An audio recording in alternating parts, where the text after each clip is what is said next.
Magandang araw po. Yan. Ako po si Kimberly M. Tornea, nag-aaral ng BS Clinical Psychology sa Polytechnic University of the Philippines. Ako po si Jessica Leanyo. Yung isa po ako sa mga pinagpala ng Diyos na nakakapag-aral dahil po sa tulong niyo. I'm Elaine Royo. I'm currently enrolled as a second-year broadcast communication student at the Polytechnic University of the Philippines. I'm Christine K. Tornea, one of your scholars here in Philippines. My name is Garland Reyes. My name is Andy and I am one of your scholars here in the Philippines. Yung Bachelor of Science in Elementary Education. Gusto ko po talagang maging isang guro someday, and I know na pagdating ng panahon, yung knowledge ko na mga natututunan ko sa school and dito rin sa church, alam ko na may share ko din yun sa iba. Pamantasan na sa Dapas at ACE ang course ko.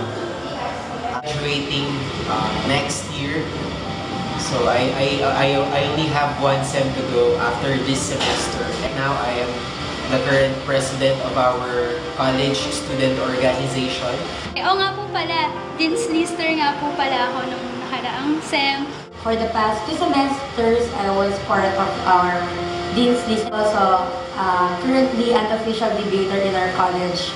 I'd like to personally thank you for the blessing that you granted us. I would like to thank you for your blessing for this scholarship. Papasalamat ako sa scholarship na binigay niyo. Thank you po sa scholarship na binigay nyo. Thank you po dahil napakalaking tulong po talaga nito. What you offered me is more than just financial support. It gave me more reasons to strive harder and to excel in my studies. Maraming salamat din kasi malaking tinulong sa pamilya ko. Thank you so much for this blessing.